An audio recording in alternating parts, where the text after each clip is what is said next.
Assalamualaikum warahmatullahi wabarakatuh. Selamat pagi teman-teman. Perkenalkan untuk yang belum kenal, saya Osih dari tim Human Capital Development. Jadi hari ini saya akan membawakan Tech Talk dengan tema komunikasi efektif di tempat kerja nih. Nah, jadi di sini judulnya yang manakah gaya komunikasi kamu? Karena saya ingin tahu nih sebenarnya teman-teman di sini aware nggak gaya komunikasinya itu apa dan apa aja sih yang ada di BSI gitu, macam-macam gaya komunikasinya. Nah, oke, langsung aja. Kenapa sih saya membawakan materi itu? Sebenarnya saya sudah beberapa kali juga mengangkat isu serupa di setiap kesempatan. Jadi kalau ada yang masih ingat, saya juga pernah kultum, yaitu kultum terakhir saya itu seputar komunikasi, cara menjadi pendengar yang baik. Teman-teman juga pasti sering dengar ya, komunikasi itu adalah kunci gitu. Dan juga ada kata-kata yang belum lama ini jadi populer. Nah, ini ya. Jadi kata-kata ini tuh ada di Manchester Art Gallery. Jadi galeri itu tuh memperkenalkan budaya Cina yang mempromosikan empati dan understanding. Jadi kalimat itu sendiri berasal dari ada yang namanya Dr. Lee ya. Bunyinya, if there is no dialogue, there is no understanding. If there is no understanding, there is no trust. If there is no trust, there is no harmony, and if there is no harmony, there is no peace. Nah, jadi quotes-nya ini dianggap sangat powerful ya, sampai dijadikan gerbang masuk di museum tadi itu. Nah, ini tuh jadi sesuatu yang ikonik, tapi muncul perdebatan juga di kalangan netizen. Menurut mereka, quotes tadi itu yang disebut dengan dialog itu tidak ada gunanya kalau tidak ada comprehension atau pemahaman di dalamnya. Jadi nggak otomatis nih akan terjadi understanding atau saling memahami ketika dialog itu terjadi. Dan menurut saya hal ini tidak salah, karena bahkan di sini ya, di BSI, saya sering menemukan kasus serupa di mana komunikasi itu dirasa sudah dilakukan, tetapi ternyata tidak terwujud pemahaman yang sama.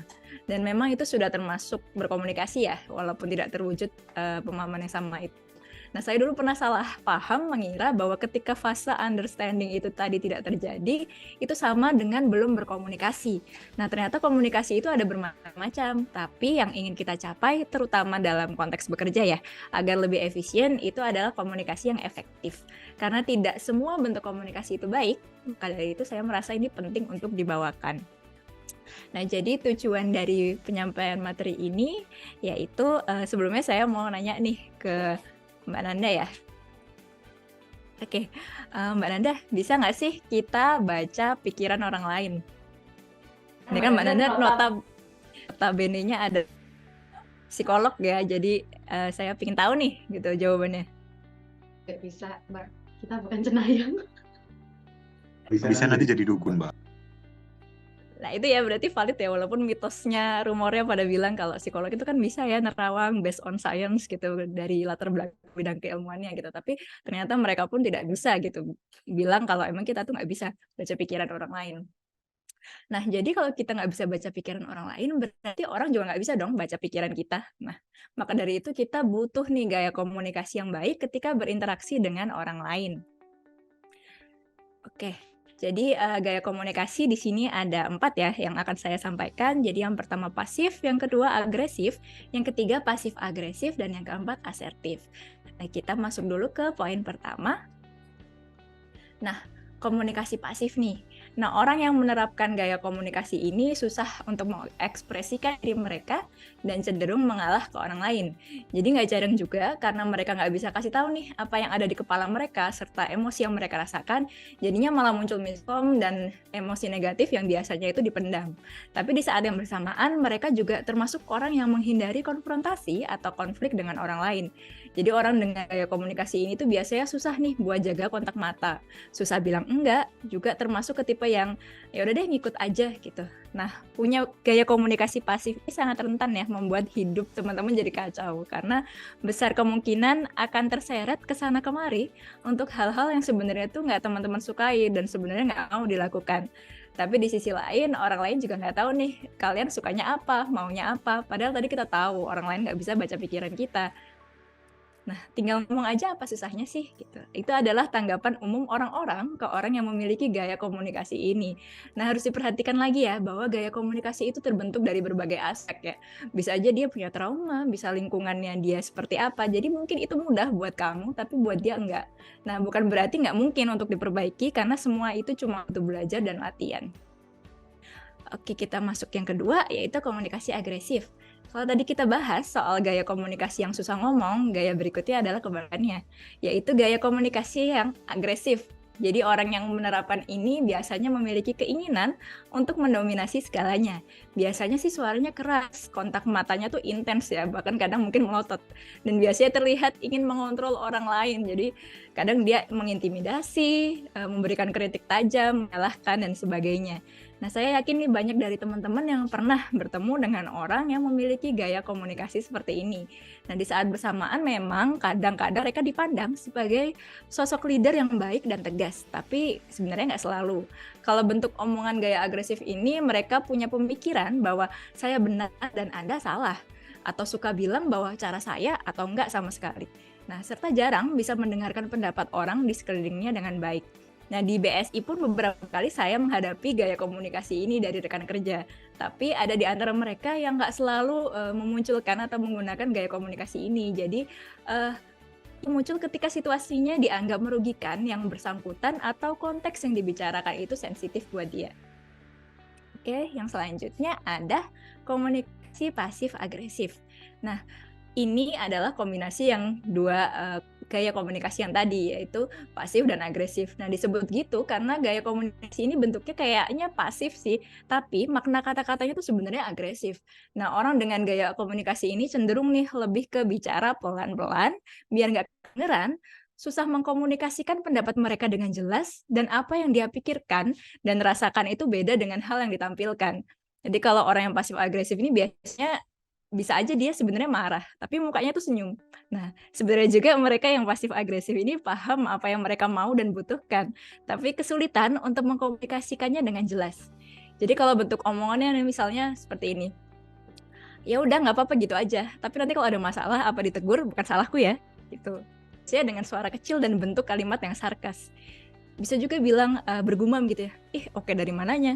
Atau yang paling general nih ya, kalau kita tanya, kamu nggak apa-apa? Dia jawabnya, enggak kok, nggak apa-apa. Tapi nadanya judes. Nah, orang yang pasif agresif ini suka banget ngomong pakai kode. Jadi maunya menyampaikan apa, tapi ngomongnya apa. Ada perbedaan. Bahkan kadang-kadang mereka merasa nggak perlu ngomong, tapi cuma nunjukin sikap tertentu aja. Padahal balik lagi, orang lain nggak bisa baca pikiran kamu. Jadi walaupun kalian kode seperti apapun, yang muncul dari sana hanyalah asumsi. Orang lain nggak bisa tahu pasti apa yang kalian mau dan pikirkan. Oke, kita masuk yang keempat. Komunikasi asertif. Nah, kalau menurut para ahli ini yang paling ideal dan win-win solution. Apa sih yang bikin ini jadi spesial gitu ya, gaya komunikasi ini? Karena dia menggabungkan aspek-aspek positif dari semua gaya komunikasi yang sebelumnya dan jadi sebuah gaya komunikasi yang powerful. Nah, asertif ini menekankan pada komunikasi yang terbuka, tapi tidak memaksa. Jadi mereka tahu apa yang mereka inginkan, dan paham juga cara menyampaikan ke orang lain sambil mempertimbangkan perasaan orang lain juga. Nah, gimana sih cara ngembangin ini? Sebenarnya caranya ada banyak, tapi mungkin di sini saya cuma sempat sampaikan beberapa cara aja yang paling efektif dan dapat dimulai sekarang juga oleh diri teman-teman sendiri. Nah, jadi apa sih manfaatnya komunikasi asertif di tempat kerja? Mungkin masih ada ya teman-teman yang mempertanyakan, buat apa sih aku harus belajar soal gaya komunikasi? Ngomong kan tinggal ngomong aja. gitu sih aku juga udah bisa. Nah, anggapan seperti ini beberapa kali saya alami juga ketika mencoba mengangkat isu yang berupa soft skill. Nah ya, pertama kita bisa jadi partner yang baik dan hebat karena kita menyelesaikan sesuatu dengan saling menghargai. Sehingga pada akhirnya orang lain akan berlaku hal yang sama ke kita. Ya pasti menyenangkan dong ada di lingkungan kerja yang saling menghargai. Nah, itu muaranya nanti ke peningkatan produktivitas dan penurunan tingkat stres. Nah, yang kedua yang paling penting, kita bisa menyampaikan pesan dengan jelas dan nggak akan menimbulkan miskom dengan orang-orang di sekeliling kita. Jadi yang meminimalisir konflik dan meningkatkan keseimbangan kerja. Nah, yang ketiga, ini konteksnya lebih general ya. Jadi ini bisa meningkatkan kualitas hubungan interpersonal juga, mana akan terbangun rasa percaya di antara kalian dan orang lain yang berinteraksi dengan kalian, baik itu rekan kerja, atasan, pasangan, dan lain-lain. Nah, untuk ciri-cirinya sendiri ya, nah balik lagi nih ke budaya kita ya, budaya BSI ini yang terinspirasi dari value-nya Scrum dan pilar-pilarnya gitu ya. Kalau teman-teman masih ingat, pilarnya ada transparansi, adaptasi, dan inspeksi, dan values-nya ada courage, respect, openness, komitmen, dan fokus. Dan ini selaras dengan prinsip dari komunikasi asertif. Jadi kalau misalnya kita bisa nih atau at least mengusahakan untuk melakukan ini, ya jelas akan terwujud lingkungan kerja yang nyaman dan produktif. Nah, gimana sih bentuk ciri-cirinya ini gitu ya yang bisa kita praktekkan? Nah, itu bicara dengan jelas dan tegas. Dan ketika kita menyampaikan pendapat itu, kita bicaranya dengan sopan dan menghormati. Nah, ketika dia atau lawan bicara kita memberikan tanggapan, nah kita mendengarkannya dengan baik dan menanggapi kritiknya dengan tenang atau dengan sikap yang dewasa gitu ya. Nah, jadi pernah saya nih menghadapi orang yang menyatakan atau self-claim bahwa dia ini pendengar yang baik nih gitu, aku pendengar yang baik kok gitu.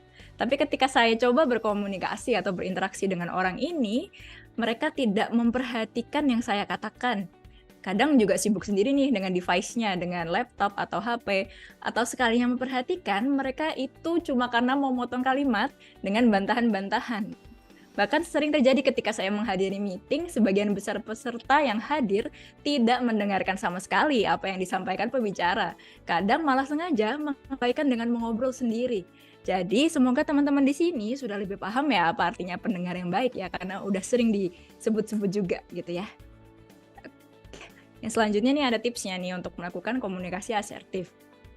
Pilih kata dengan bijak, gunakan bahasa tubuh yang mendukung, fokus pada perasaan dan kebutuhan teman-teman, dan hindari kata-kata yang bersifat menyalahkan. Itu highlight-nya ya sebenarnya yang terakhir itu. Jangan menggunakan kata-kata yang bersifat menyalahkan, kalau bisa netral. Nah, istilahnya nih, ya kalau dalam konteks hal-hal yang self-development gini, orang-orang tuh mesti tanggapannya, teori gampang. Tapi pada prakteknya kan kita sulit mengimplementasikan. Nah, ini sering terjadi juga di event retrospektifnya BSI ya. Jadi itu event di mana Scrum ini punya kesempatan untuk menginspeksi dirinya sendiri dan buat perencanaan mengenai improvement yang akan dilakukan di sprint berikutnya. Nah, dari awal masuk ke BSI tahun 2021 ya, sampai sekarang, ini masih ada kebingungan-kebingungan akan cara menyampaikan ketika memang ada isu yang ingin disampaikan di tim.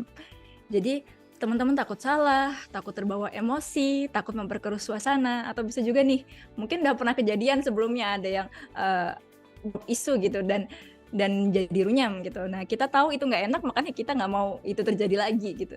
Ya terus dilema aja gitu ya teman-teman, kalau nggak disampaikan, ya biarkan malah jadi masalah terus-terusan. Tapi kalau disampaikan, bisa-bisa malah jadi masalah baru.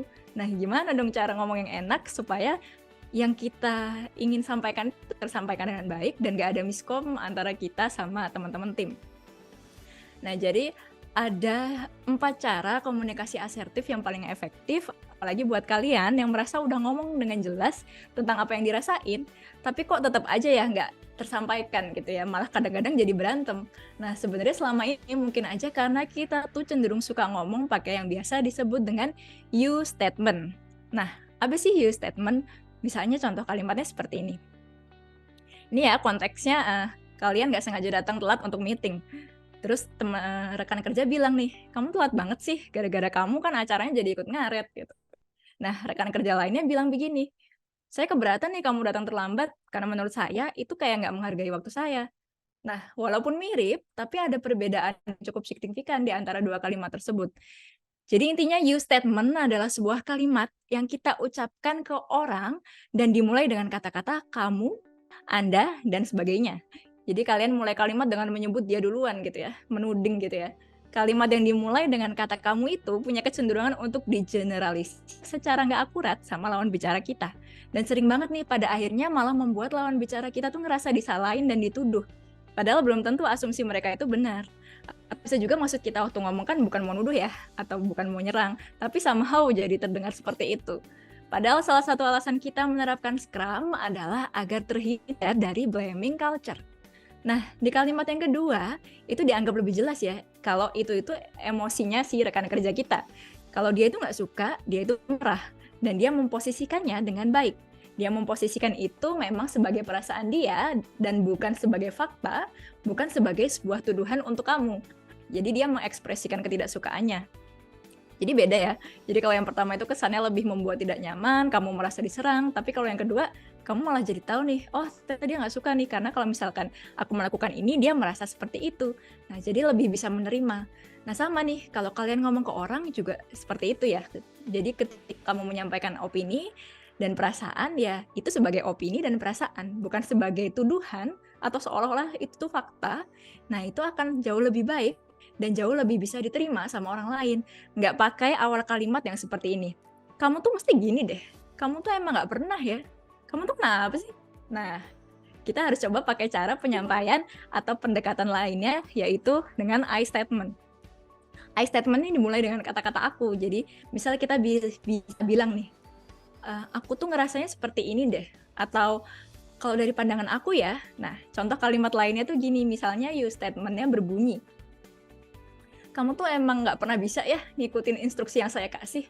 Makanya pay attention dong. Nah, I statement-nya berbunyi, saya lihat untuk pekerjaan yang ini belum dikerjakan. Apakah ada kendala atau butuh bantuan? Karena pekerjaan ini harus diselesaikan hari ini, dan saya kesulitan nih untuk melanjutkan kalau ini belum kamu kerjakan.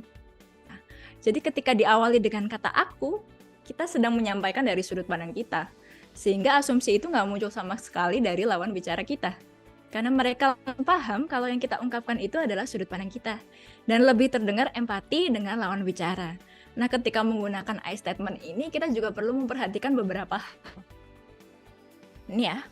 Yang pertama adalah deskripsikan apa yang terjadi dengan jelas dari perspektif kamu. Hindari buat asumsi tentang apa yang lagi dialami sama lawan bicara. Fokus sama pendapat kamu aja. Jadi yang kedua, kasih tahu dampaknya apa dan gimana sih kejadian itu ngefek ke kamu. Baik dari segi perasaan atau mungkin pekerjaan yang jadinya nambah ya karena apa yang terjadi. Nah, lalu yang ketiga, ada ngomong secara spesifik apa yang kamu butuhkan. Apa yang kamu inginkan dari lawan bicara kita itu, setelah kamu tahu apa masalahnya, kemudian dampaknya. Nah, kamu kasih tahu juga nih, kamu tuh expect apa sih dari diskusi ini gitu ya. Misalnya tadi dari event retro nih, outputnya mau apa sih, kamu pingin dia ngapain. Nah, supaya lebih clear dan kita tuh bisa nemuin solusi yang disepakati bersama. Oke, tadi poin pertama I statement ya, cara agar asertif. Nah, yang kedua itu menjaga kontak mata. Katanya mata itu kan adalah jendela jiwa ya. Jadi kontak mata tuh memang dianggap se-powerful itu. Tatapan mata adalah salah satu ekspresi paling jujur yang bisa dilakukan oleh seseorang. Bahkan memang ada statement ya yang bilang bahwa kontak mata yang baik bisa bikin orang jatuh cinta seketika. Nah, yang ketiga itu berani bilang enggak. Ini salah satu komponen paling penting nih. Jadi komponen utama asertif adalah kamu bisa ungkapin apa yang kamu pikirkan dan rasakan dengan jelas. Jadi termasuk ngomong enggak. Ya emang sih untuk bisa ngomong enggak, sorry. Kalau misalnya enggak biasa, itu butuh proses, tapi itu bisa dilatih. Jadi sesimpel misalnya nih kalau ada orang asuransi yang telepon buat promosi, ya udah bilang aja enggak gitu ya. Enggak dulu gitu. Ini pun dulu saya juga pernah kesulitan ya. Seperti misalnya ketika dihampiri pengemis atau orang yang minta sumbangan tapi itu nggak jelas tuh minta sumbangannya buat apa. Itu saya bingung caranya untuk nolak. Apalagi mereka misalnya udah masang wajah melas gitu ya dengan excuse-nya ABCD. Ya akhirnya saya latihan dengan cara yang penting saya keluarin kata enggak aja dulu dan gestur tangan yang menolak gitu ya. Walaupun kadang saya juga nggak tegas, jadi saya sampai memalingkan wajah ketika bilang. Nah yang keempat, jelaskan pendapat teman-teman itu dengan rasa percaya diri. Nah, asertif itu sulit dilakukan kalau teman-teman nggak percaya dengan diri teman-teman sendiri. Nah, tapi poin-poin sebelumnya itu sebenarnya melatih kepercayaan diri juga. Jadi selama teman-teman pelan-pelan mempraktikkan poin-poin sebelumnya dan percaya diri, lama-lama nanti akan jadi pede juga. Oke, kita lanjut. Nah, ini do's and don'ts-nya ya. Jadi beberapa dari kita mungkin pernah ngerasain kesulitan untuk mengungkapkan apa yang sebenarnya ada dalam kepala kita. Misalnya, waktu mau presentasi kayak sebenarnya kita udah tahu nih mau ngomong apa, mau nyampein A, B, C, D, E. Tapi ketika ngomong yang keluar dari mulut kita ya justru kalimat yang mungkin nggak terlalu terstruktur ya. Ya misalnya saya udah nyiapin nih buat TikTok sekarang, kan kadang tetap belibet keluarnya. Nah, jadi akhirnya yang kita mau sampaikan nggak tersampaikan. Nah, sebenarnya itu terjadi nggak cuma dalam konteks presentasi aja, tapi berbagai macam komunikasi di kehidupan sehari-hari. Mungkin pas ngobrol sama orang, kamu sering ngerasa kalau kok orang-orangnya kayak nggak ada yang ngerti ya sama omongan aku. Dan ini wajar terjadi. Kenapa? Karena hal-hal kayak gini, cara menyampaikan sesuatu dengan baik supaya orang lain mengerti, itu mungkin bisa dibilang jarang diajarkan secara serius atau secara formal ya di sekolah atau di rumah. Jadi kita harus usaha sendiri, harus otodidak. Nah, hal yang sebaiknya dihindari nih atau don'ts-nya yang pertama, kadang kita ngerasa beda banget pemahaman sama orang yang sering berinteraksi dengan kita, sama keluarga atau teman misalnya. Nah, contohnya nih, kalau teman-teman senang nih baca buku atau artikel dengan topik IT nih, sementara ya teman-teman yang lain enggak. Nah, karena kamu merasa pengetahuanmu banyak, kamu jadi sering ngebagiin ilmu-ilmu yang kamu tahu dengan bahasa yang tech banget ya, yang IT banget gitu. Mungkin maksud kita baik, ya kita pengen sharing gitu ya, knowledge yang kita punya. Tapi ya kadang secara nggak sadar kita pakai bahasa yang mungkin terlalu advance, bahasanya kurang simple dan bukan bahasa sehari-hari. Jadinya ini malah ngebuat teman-teman kita kebingungan dan jadi susah ngerti gitu ya. Nah, kayak misalnya saya nih, ini saya menyampaikan sesuatu yang ini sebenarnya materinya psikologi banget nih. Tapi saya berusaha untuk menyederhanakan biar teman-teman yang dari non-psikologi itu bisa relate dan mengerti juga gitu ya. Nah, kadang tuh malah ada orang yang melakukan don'ts ini dan malah jadi mikir gini, kok kamu gitu aja nggak ngerti sih? Nah, itu kesalahan yang pertama. Dan kadang kalimat tanggapan seperti itu juga saya dapatkan termasuk di sini ya. Gitu. Jadi ketika saya nggak ngerti, kok kamu gitu aja nggak ngerti sih gitu. Ya padahal ya emang nggak ngerti, nggak tahu gitu ya dengan bahasanya. Yang kedua adalah ketika informasi yang kita sampaikan ke lawan bicara itu terlalu banyak, jadi malah nutupin inti informasinya gitu. Karena terlalu banyak informasi yang perlu diproses dibandingkan ngerti, yang terjadi adalah informasi yang kamu mau sampaikan itu malah jadi nggak nyampe sama sekali atau malah bikin salah paham. Jadi gimana sih cara yang benar untuk menyampaikan apa yang ingin kamu sampaikan ke orang lain? Jadi saya pernah baca metode yang disebut 6 Key Principles to Effective Messaging dari Heath Brother ya, jadi yang bikin buku berjudul Made to Stick. Metodenya dieja SUCCES, jadi bisa disebut juga sukses ya. Nah, kepanjangannya adalah simplicity, unexpectedness, concreteness, credibility, emotions, and stories. Jadi buku ini tuh merupakan bestseller dengan premis, if you have to tell someone the same thing 10 times, the idea probably wasn't very well designed. Jadi metode ini juga sangat terkenal nih di kalangan content creator. Nah, kita masuk ke poin yang pertama, yaitu simplicity. Ya, ini ya literal ya. Jadi yang simple nih ketika kamu menyampaikan suatu ide atau suatu opini. Pastiin caramu sampein itu ya sederhana. Ingat, nggak semua informasi itu bentuknya sederhana.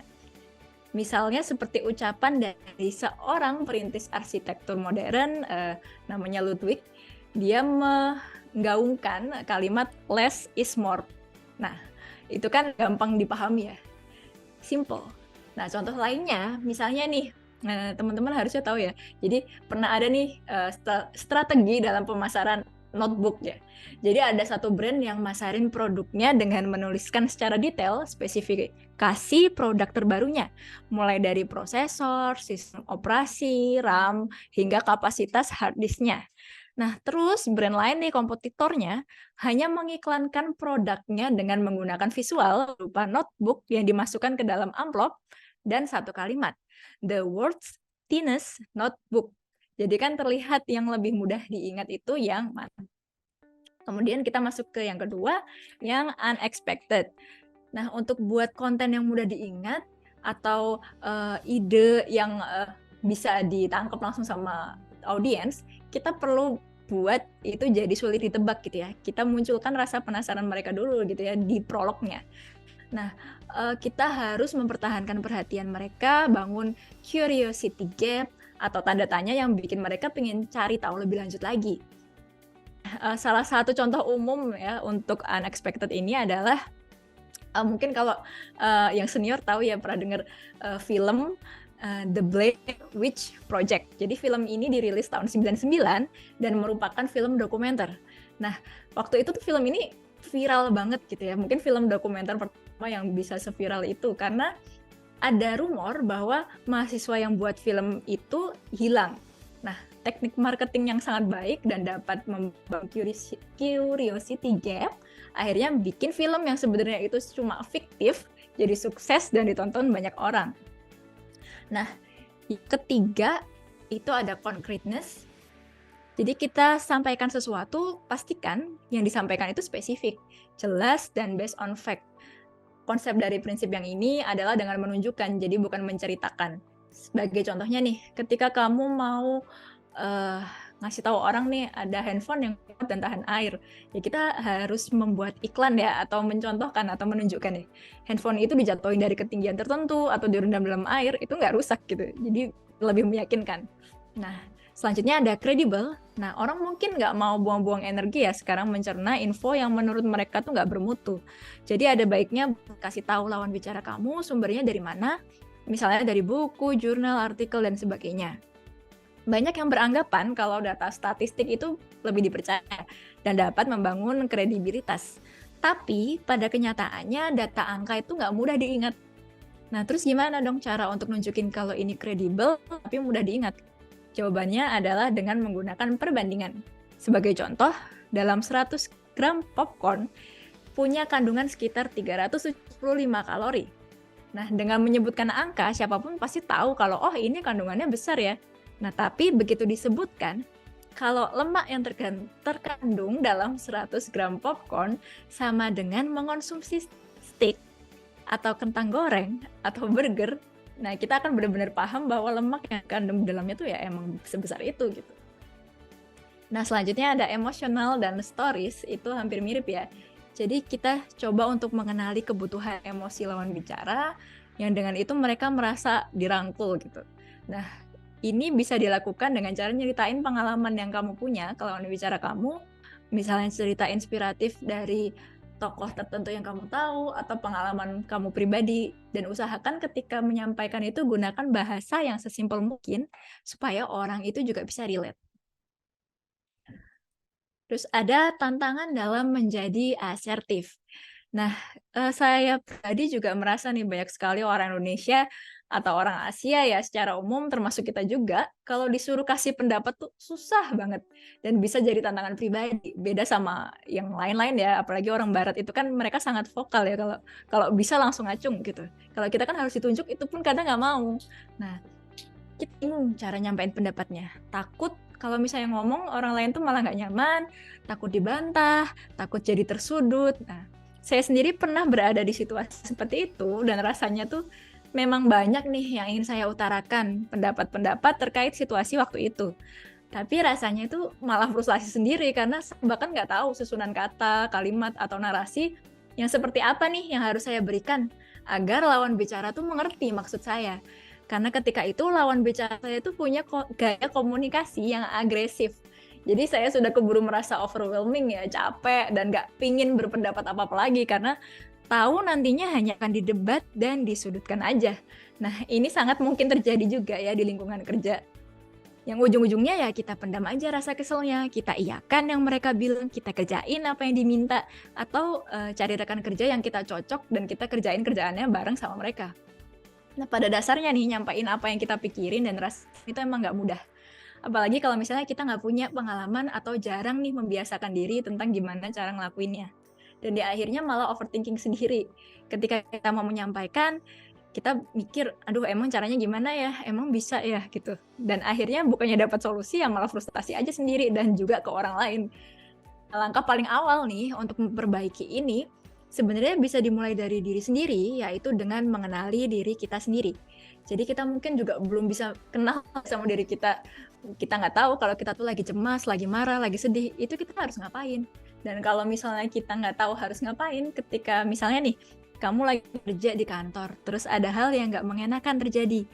Nah, mau diskusi sama orang yang bersangkutan juga jadi susah, karena ya rasanya kesel sendiri aja. Jadi supaya meminimalisir kegagalan berkomunikasi dengan orang lain, kita tuh memang harus berusaha mengatur emosi dulu sebelum berinteraksi dan menyampaikan pendapat. Kamu bisa cari hal-hal yang bisa bikin tenang atau netral, bisa juga latih ini sedikit demi sedikit. Nah, step selanjutnya adalah memahami kejelasan soal informasi yang ingin disampaikan. Jadi gimana caranya nyusun apa yang mau teman-teman sampaikan. Bisa mulai dari poin-poin yang simple, jadi misalnya nih pingin negur rekan kerja, ya bisa list dulu aja, apa aja sih yang mau ditegur. Jangan sampai nanti bawa-bawa aspek personal atau hal-hal yang nggak relevan. Nah, ini ya kesimpulannya. Jadi, yang mana nih gaya komunikasi teman-teman dari 4 gaya tadi? Kalau untuk komunikasi yang efektif, teman-teman bisa gunakan yang gaya komunikasi asertif, yaitu menyampaikan pendapat dan perasaan kita secara terbuka, jujur, tapi tetap dengan bahasa yang pantas atau sopan ya, dan rasa hormat terhadap orang lain. Ini adalah cara komunikasi yang fokusnya ini gimana caranya kita menyampaikan pesan kita dengan jelas dan biar nggak miskom. Ini penting banget karena bisa aja suatu kritik ketika ditujukan ke orang A sama orang B itu beda diterimanya. Padahal kritiknya sama tapi diterimanya beda dan itu bakal ngaruh ke kita bakal berantem atau enggak gitu. Seperti yang sudah dibahas di kultum Mbak Nanda tadi juga ya. Ya, apa yang kamu rasakan belum tentu orang lain juga merasakan hal yang sama. Jadi dalam berkomunikasi, kita nggak bisa generalisir bahwa semua lawan bicara kita itu sama.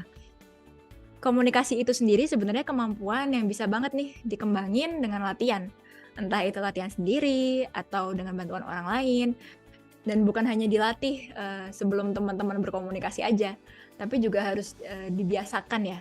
Misalnya mulai dari kata-kata yang bakal teman-teman pakai sampai dan intonasinya seperti apa. Saya sendiri pun masih latihan dan terus belajar untuk menerapkan komunikasi yang efektif itu tadi. Nah, jadi apapun gaya komunikasi teman-teman sekarang, yuk kita coba untuk lebih asertif. Nah, sekian materi dari saya. Kalau ada kesalahan atau kurangnya, saya mohon maaf. Wassalamualaikum warahmatullahi wabarakatuh. Waalaikumsalam warahmatullahi wabarakatuh.